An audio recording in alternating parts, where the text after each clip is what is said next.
Jeremias, o profeta que desafiou reinos. Ao longo da história da humanidade, a voz de Deus ecoou por entre os séculos, mas nunca de uma forma tão improvável. Reis, impérios e nações inteiras caíram diante de profecias. Homens e mulheres foram transformados em mensageiros do divino, carregando um fardo que mudaria o destino de milhões. Mas e se o escolhido não fosse um general poderoso, um sábio ancião ou um rei imponente? E se a voz que viria a profetizar contra a perversidade de seu próprio povo, contra a idolatria de sua própria família, fosse a de um jovem, ainda considerado uma criança? Essa é a história de um dos profetas mais poderosos e, ao mesmo tempo, mais temidos e odiados de sua época. Ele foi santificado antes mesmo de nascer, ordenado antes mesmo de saber falar. Sua vida foi marcada por uma missão tão grandiosa que desafiou a sua própria humanidade. Prepare-se para mergulhar na jornada de um jovem que, com uma fé inabalável, se tornou a coluna de ferro e o muro de bronze contra o mundo. Imagine ser escolhido por Deus para falar em nome dele. Mas você é apenas um adolescente, sua voz aterrorizada, sua missão, mover reinos inteiros. E você não pode dizer não. A ordem é de Deus, mas o desafio é humano. E isso é só o começo. A história começa em um reino de caos, sob o reinado de Josias.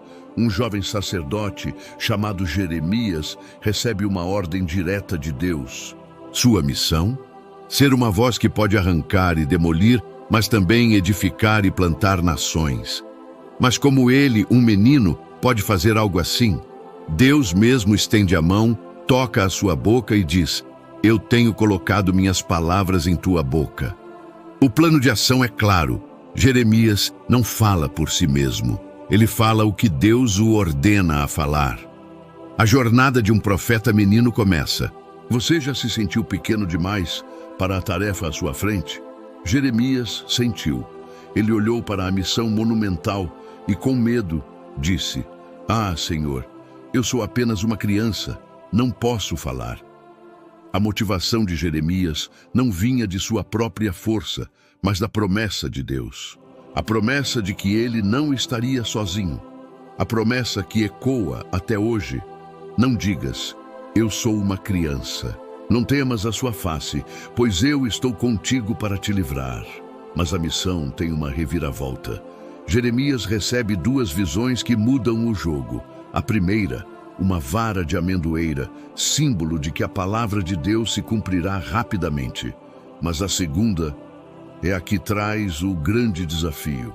Ele vê uma panela fervendo, inclinada para o norte. O que isso significa? Uma ameaça se aproxima, um mal vindo do norte que atingirá toda a terra. Será que ele, um menino, conseguirá resistir à ira das nações?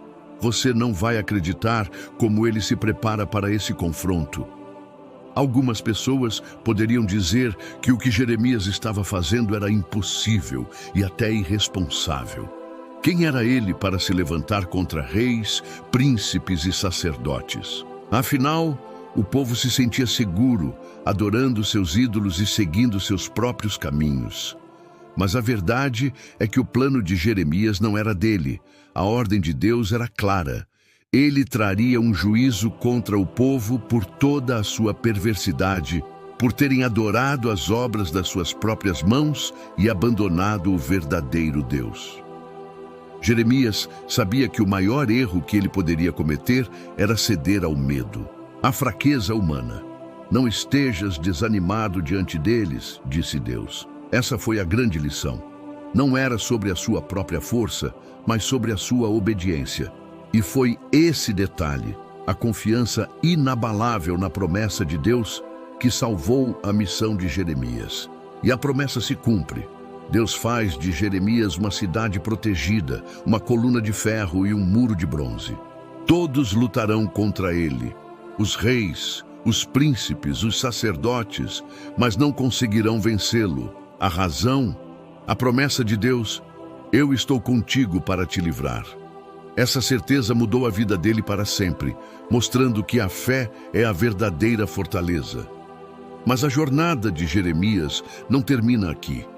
Ele foi um profeta solitário, muitas vezes desafiado e ameaçado. Quer saber o que aconteceu quando ele ousou desafiar a palavra de Deus de uma forma inimaginável, queimando o pergaminho com a profecia? Ou como o rei de Israel foi o único a desafiar a Deus a ponto de ir contra o que o profeta havia falado? Clique no próximo vídeo para continuar essa história. Ó Deus de toda a paz e conforto, nós viemos a Ti neste momento de silêncio e reflexão.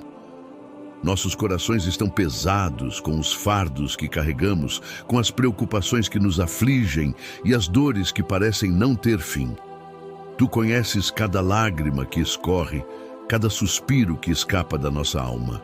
Nós te pedimos, Pai, que inundes nosso ser com a Tua presença, que Tua paz, que transcende todo entendimento, acalme as tempestades em nossa mente e as angústias em nosso coração. Ajude-nos a soltar o que não podemos controlar e a confiar no Teu cuidado e soberania. Senhor, cura as feridas invisíveis, restaura as esperanças perdidas e reacenda a chama da fé que, por vezes, se apaga em meio às dificuldades. Ajude-nos a perdoar, a amar e a ser um reflexo da Tua luz em um mundo de sombras. Que a Tua palavra seja a âncora para nossa alma, o farol que nos guia na escuridão. Ensina-nos a encontrar a alegria no simples, a gratidão no cotidiano e a força em Ti quando nos sentimos fracos. Se esta oração tocou a sua alma de alguma forma, saiba que você não está sozinho. A paz que você busca é real e acessível. Este canal é um refúgio para corações sedentos, um lembrete diário de que Deus está perto. Não deixe que a vida o consuma. Assine o canal agora, ative as notificações e junte-se a nós nesta jornada de fé e paz. Sua alma merece este alívio.